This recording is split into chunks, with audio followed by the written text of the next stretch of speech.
Hello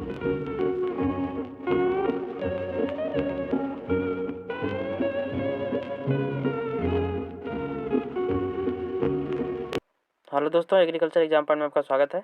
हम लेकर आए हैं मुर्गी पालन अर्थात पोल्ट्री के कुछ महत्वपूर्ण प्रश्न जो AAO, DHO, AFO के इंट्रेंस एग्जाम में हर वर्ष पूछे जाते हैं। पहला प्रश्न आपके सामने, कोराइजा कुटकुट रोग का निम्न में से कौन सा उपचार होगा? क्या करा प्रश्न, एक बार फिर से देख लेते हैं। कोराइजा कुटकुट रोग का निम्न में से कौन सा उपचार होगा? सही आंसर ऑप्शन नंबर डी, उपरोक्त सभी। ऑप्शन नंबर डी, उपरोक्त सभी। क्या करा प्रश्न, कोराइजा कुटकुट रोग का निम्न में से कौन सा उपचार होगा? सही आंसर ऑप्शन नंबर डी, उपरोक्त सभी। अगला प्रश्न है, मुर्गियों में रोग फैलाने वाले आंतरिक परजीवी का उदाहरण है? क्या करा प्रश्न, मुर्गियों में रोग फैलाने वाले आंतरिक परजीवी का उदाहरण है? सही answer option number D, option number D, ए सभी। ऑप्शन नंबर डी, ए सभी। अगला प्रश्न है, विश्व की सबसे अधिक अंडा देने वाली प्रजाति की खोज की? क्या करा प्रश्न, विश्व की सबसे अधिक अंडा देने वाली प्रजाति की खोज की? सही answer option number C, option number C, IVRI Bareilly. IVRI Bareilly जो है विश्व की सबसे अधिक अंडा देने वाली प्रजाति की खोज की। सही आंसर ऑप्शन नंबर सी। अगला प्रश्न है, सबसे अधिक भार वाले मुर्गे की कौन सी किस्म है? क्या करा प्रश्न, सबसे अधिक भार वाले मुर्गे की कौन सी किस्म है? सही answer option number C, Jersey black giant. Jersey black जो जाइंट है वह सबसे अधिक भार में ओजनी है। यह जो मुर्गा है बहुत ओजनी होता है। सही आंसर ऑप्शन नंबर सी। अगला प्रश्न है,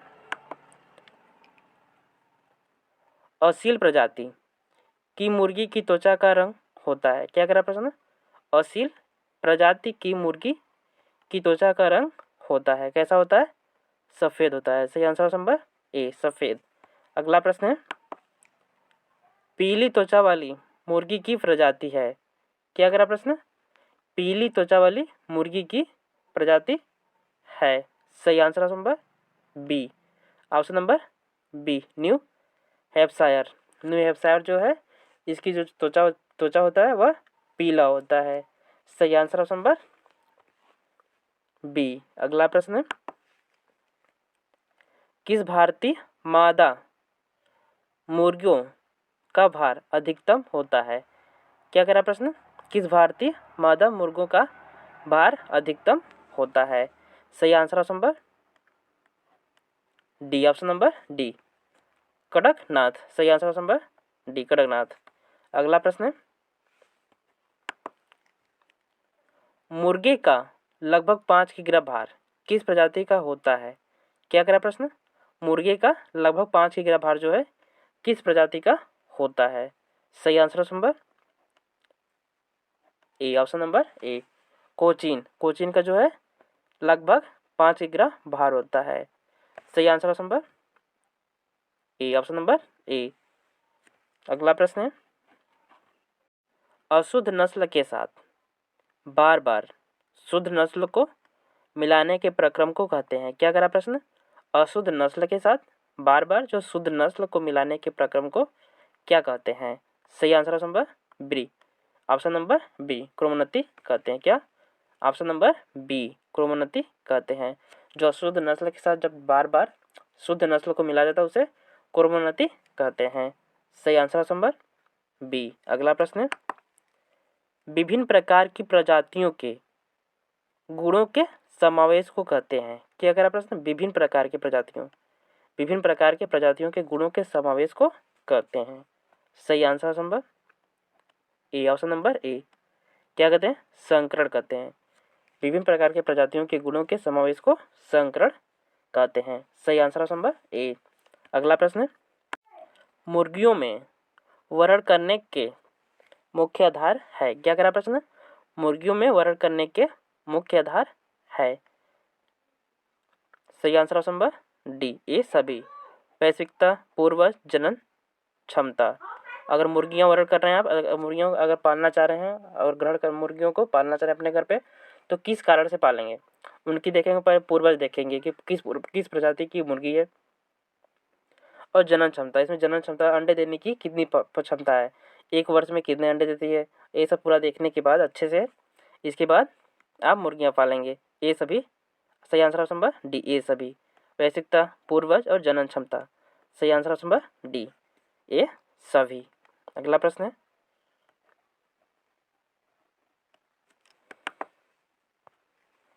जनन क्षमता निर्भर करती है, क्या करा प्रश्न? जनन क्षमता जो है निर्भर करती है, किस पर निर्भर करती है जनन क्षमता? सही आंसर ऑप्शन नंबर डी, उपरोक्त सभी पर। मुर्गियों के भारीपन पर, मादा की नपुंसकता पर, नर की नपुंसकता पर। किस पर निर्भर करती है जनन क्षमता? उपरोक्त सभी पर, उपरोक्त सभी पर। मुर्गियों के भारीपन पर निर्भर करती है, मादा की नपुंसकता पर निर्भर करती है, और साथ ही साथ नर की नपुंसकता पर निर्भर करती है। सही आंसर ऑप्शन नंबर डी, उपरोक्त सभी। अगला प्रश्न है, चूजों से नर पक्षी निकालकर उन्हें बधिया करने की विधि को कहते हैं, क्या करा प्रश्न? चूजों से नर पक्षी को निकालकर उन्हें बधिया करने की विधि को कहते हैं, क्या कहते हैं? सही आंसर ऑप्शन नंबर ए, केपनाइजेशन कहते हैं, क्या कहते हैं? केपनाइजेशन कहते हैं। चूजों से नर पक्षी को निकालकर उन्हें बधिया करने की विधि को केपनाइजेशन कहते हैं। सही आंसर ऑप्शन नंबर ए। अगला प्रश्न है, बधिया किए गए नर पक्षी को कहते हैं, क्या कह रहा प्रश्न? बधिया किए गए नर पक्षी को कहते हैं। पहला प्रश्न क्या था इससे पहले? चूजों से नर पक्षी को निकालकर उन्हें बधिया करने की विधि को, बधिया करने की विधि को बधिया करने की विधि क्या कहते हैं? केपनाइजेशन कहते हैं। और यहाँ पे क्या कर रहा है? बधिया किए गए और किए हुए नर पक्षी को क्या कहते हैं? सही आंसर ऑप्शन नंबर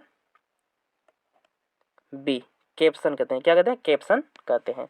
बधिया किए हुए पक्षियों को कैप्सन कहते हैं और बधिया करने की विधि को केपनाइजेशन कहते हैं। सही आंसर ऑप्शन नंबर बी। अगला प्रश्न है, कोराइजा रोग निम्न में से किस कुटकुट पक्षी में फैलता है? क्या करा प्रश्न? कोराइजा रोग जो है निम्न में से किस कुटकुट पक्षियों में फैलता है? सही आंसर ऑप्शन नंबर डी, इन सभी में। बच्चे में, अंडे देने वाली मुर्गी में, अंडे न देने वाली मुर्गी में, सभी में फैलता है। सही आंसर ऑप्शन नंबर डी। अगला प्रश्न, कोराइजा रोग के मुख्य लक्षण, क्या करा प्रश्न? कोराइजा रोग के मुख्य लक्षण क्या है? मुख्य लक्षण क्या होते हैं? छींकना, नाक से पानी आना, चेहरे पर सूजन, ए सभी। सही आंसर ऑप्शन नंबर डी, ए सभी कोराइजा रोग के मुख्य लक्षण हैं। सही answer option number D, option number D. अगला प्रश्न, कुटकुट चेचक के लक्षण होते हैं, क्या करा प्रश्न? कुटकुट चेचक के लक्षण होते हैं। कैसे लक्षण होते हैं कुटकुट चेचक के? सही आंसर ऑप्शन नंबर डी, उपरोक्त सभी। कुटकुट त्वचा पर छाले हो जाती हैं। कैसे? कुटकुट के त्वचा पर छाले हो जाती है, मुर्गियों के त्वचा पर छाले हो जाते हैं। आँखों में सूजन हो जाता है। कुटकुट चेचक का क्या है? आँखों में सूजन भी हो जाता है और नाक से पानी आने लगता है, जो कुटकुट चेचक का मुख्य प्रकोप के लक्षण हैं। सही आंसर ऑप्शन नंबर डी, उपरोक्त सभी। अगला प्रश्न, मच्छरों के काटने से कुटकुट अर्थात मुर्गियों में रोग फैलता है, क्या करा प्रश्न? मच्छरों के काटने से मुर्गियों में रोग फैलता है, कौन सा रोग फैलता है? सही answer option number A, option number ए, चेचक। मच्छरों के मुर्गियों को अगर मच्छर काटते हैं तो उनमें मुर्गियों में चेचक रोग फैलता है। सही आंसर ऑप्शन नंबर ए। अगला प्रश्न, हैचिंग कहते हैं, क्या करा प्रश्न? हैचिंग जो है कहते हैं, हैचिंग को क्या कहते हैं? सही answer option number A, option number ए, अंडों से चूजे निकालना हैचिंग कहलाता है। हैचिंग क्या है? अंडों से चूजे निकालने की प्रक्रिया को क्या कहते हैं? हैचिंग कहते हैं। सही आंसर ऑप्शन नंबर ए। अगला प्रश्न, अंडों की सफाई निम्न में से किससे नहीं करनी चाहिए, क्या करा प्रश्न? अंडों की जो सफाई निम्न में से किससे नहीं करनी चाहिए? सही answer option number C, option number C, पानी से नहीं करनी चाहिए। अंडों की जो सफाई होती है वह पानी से नहीं करनी चाहिए। सही आंसर ऑप्शन नंबर सी। अगला प्रश्न, निम्न में से किस प्रकार के अंडे अनुपयुक्त माने जाते हैं? क्या करा प्रश्न, निम्न में से किस प्रकार के जो अंडे हैं अनुपयुक्त माने जाते हैं? सही आंसर ऑप्शन नंबर ए सभी। ऑप्शन नंबर ए सभी। खून के धब्बे युक्त, मांस युक्त, धागे युक्त, ये सभी अंडे अनुपयुक्त माने जाते हैं। क्या करा, एक बार फिर से देख लेते हैं। निम्न में से दिए गए विकल्प में से किस प्रकार के अंडे अनुपयुक्त माने जाते हैं? सही आंसर ऑप्शन नंबर डी, ये सभी अंडे जो हैं अनुपयुक्त माने जाते हैं। सही आंसर ऑप्शन नंबर डी। खून से दबे, मांस युक्त, धागे युक्त, ये सब इस प्रकार के अंडे अनुपयुक्त माने जाते हैं। अगला प्रश्न, ताजे मुर्गी के अंडों का तापमान होता है? क्या करा प्रश्न, ताजे मुर्गी के अंडों का तापमान होता है, कितना होता है? सही आंसर ऑप्शन नंबर ए 40 अंश सेल्सियस होता है। कितना होता है? 40 अंश सेल्सियस होता है। किसका? ताजे मुर्गी के अंडे का तापमान। सही आंसर ऑप्शन नंबर ए। अगला प्रश्न, निम्न में से कौन सी कुटकुट प्रजाति एक वर्ष में 180 से 200 अंडे देती है? क्या करा, निम्न में से कौन सी प्रजाति है, दिए गए विकल्प में से कौन सी ऐसी प्रजाति जो एक वर्ष में 180 से 200 अंडे देती है? सही answer option number B. Option number B, white leghorn. White leghorn जो है एक ऐसी प्रजाति है जो एक वर्ष में 180 से 200 अंडे देती है। सही आंसर ऑप्शन नंबर बी। अगला प्रश्न, भूरे रंग का अंडा किस कुटकुट प्रजाति का होता है? क्या करा प्रश्न, भूरे रंग का अंडा जो है किस कुटकुट प्रजाति का होता है? सही answer option number C. Option number C, Cochin. Cochin जो प्रजाति है इसका अंडा भूरे रंग का होता है। किस प्रकार का होता है? भूरे रंग का होता है। सही आंसर ऑप्शन नंबर सी। अगला प्रश्न, प्राकृतिक विधि को बनाए रखने के लिए कौन सी सावधानियां बरतनी चाहिए? क्या करा प्रश्न, प्राकृतिक विधि को बनाए रखने के लिए दिए गए विकल्प में से कौन सी सावधानियां बरतनी चाहिए? सही answer option number D. Option number D, ये सभी सावधानियां बरतनी चाहिए। सही आंसर ऑप्शन नंबर डी। अगला प्रश्न, सबसे पहले विद्युत चालक इंक्यूबेटर का उपयोग किया गया? क्या करा प्रश्न, सबसे पहले विद्युत चालक इंक्यूबेटर का उपयोग किया गया। सही आंसर ऑप्शन नंबर कहाँ पर किया गया? अमेरिका में किया गया। क्या करा, सबसे पहले विद्युत चालक इंक्यूबेटर का प्रयोग मुर्गियों पर कहाँ किया गया था? सबसे पहले अमेरिका में किया गया था। सही आंसर ऑप्शन नंबर ए। अगला प्रश्न, मुर्गियों के अंडों को किस तापमान पर अधिक समय तक रखा जा सकता है? क्या करा प्रश्न, मुर्गियों के अंडे को किस तापमान पर अधिक समय तक रखा जा सकता है? सही answer option number A. Option number ए 12.8 अंश सेल्सियस पर लंबे समय तक रखा जा सकता है मुर्गियों के अंडे को, 12.8 अंश सेल्सियस।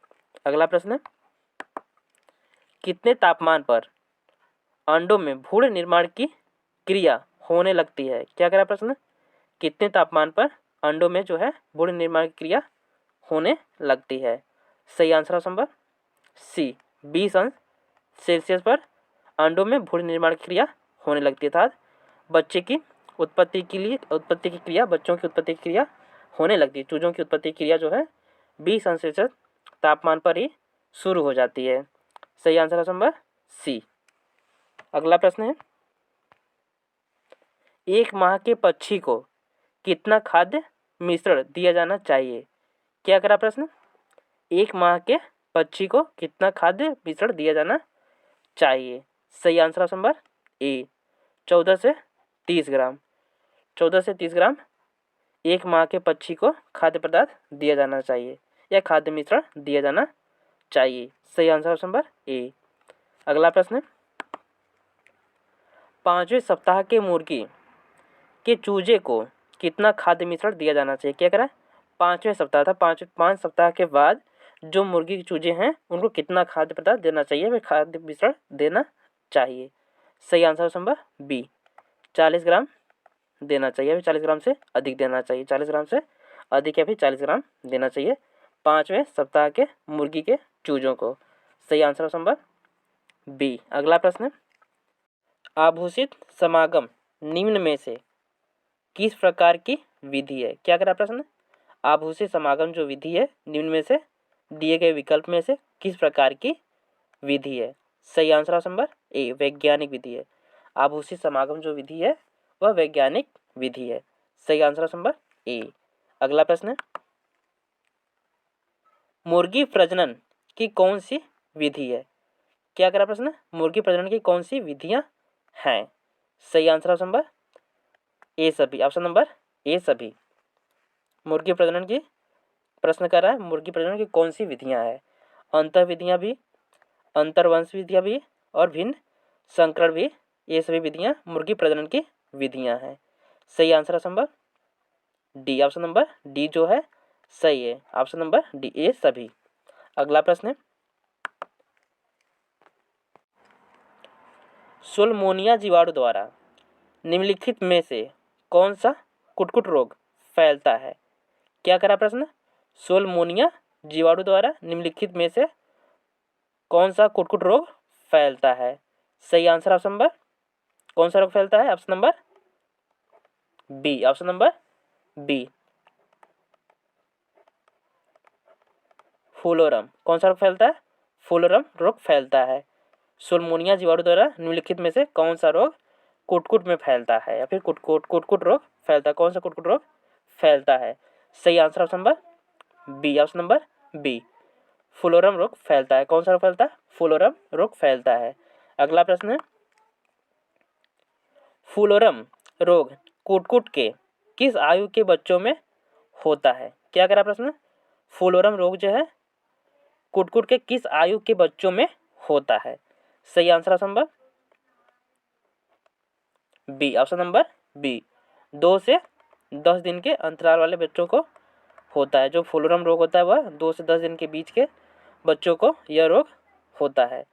सही आंसर ऑप्शन नंबर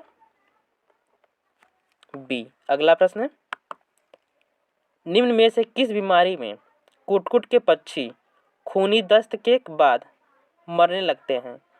क्या करा प्रश्न, निम्न में से किस बीमारी में कुटकुट के पक्षी जो हैं खूनी दस्त, मुर्गियों के पक्षी जो हैं खूनी दस्त के बाद मरने लगते हैं? सही answer option number A. Option number A, coccidiosis में जो है खूनी दस्त के कारण कुटकुट के पक्षी, मुर्गियों के पक्षी मरने लगते हैं। सही आंसर ऑप्शन नंबर ए, काकसिडियोसिस। अगला प्रश्न है, काकसिडियोसिस रोग में या रोग से पक्षियों का निम्न में से क्या बचाव है? क्या करा प्रश्न, काकसिडियोसिस रोग से पक्षियों का निम्न में से क्या बचाव है? सही आंसर ऑप्शन नंबर डी, उपरोक्त सभी। उपरोक्त सभी। सही आंसर ऑप्शन नंबर डी, उपरोक्त सभी। बिछावन सूखा होना चाहिए। कैसा होना चाहिए? और काकसिडियोसिस रोग से बचना है तो बिछावन सूखा होना चाहिए। मीठा सेवन, खाने के लिए काकसिडिया पदार्थ देना चाहिए जिससे काकसिडियोसिस रोग से पक्षियों का बचाव हो सके। सही आंसर ऑप्शन नंबर डी, उपरोक्त सभी। अगला प्रश्न, कृत्रिम विधि से अंडे सेने के क्या लाभ है? क्या करा प्रश्न, कृत्रिम विधि से अंडे सेने के क्या लाभ है? सही आंसर ऑप्शन नंबर डी, उपरोक्त सभी। आवश्यकता अनुसार अंडों से चूजों की प्राप्ति। आवश्यकता अनुसार अंडों से चूजों की प्राप्ति हो जाती है। कृत्रिम विधि से जब अंडे सिया जाता है तो उससे आवश्यकता अनुसार चूजों की प्राप्ति होती है मुझे। और साथ ही साथ मुर्गी के कुटुक होने की प्रतीक्षा नहीं, मुर्गी की कुटुक होने की प्रतीक्षा नहीं होती और निरोग बच्चों की प्राप्ति होती है। कृत्रिम विधि से अगर अंडे सिया जाता है तो उससे आवश्यकता अनुसार चूजों की प्राप्ति होती है और निरोग बच्चों की भी प्राप्ति होती है। सही आंसर ऑप्शन नंबर डी, उपरोक्त सभी। अगला प्रश्न है, कुटकुट के घोंसले निर्माण का स्थान सुरक्षित होना चाहिए। क्या करा प्रश्न, कुटकुट के मुर्गियों के घोंसले के निर्माण का स्थान जो है सुरक्षित होना चाहिए। सही आंसर ऑप्शन नंबर डी, इन सभी से। किससे होना चाहिए सुरक्षित? इन सभी से। हवा से सुरक्षित होना चाहिए, वर्षा से भी सुरक्षित होना चाहिए और पशुओं से भी सुरक्षित होना चाहिए। सही आंसर ऑप्शन नंबर डी, इन सभी से सुरक्षित होना चाहिए।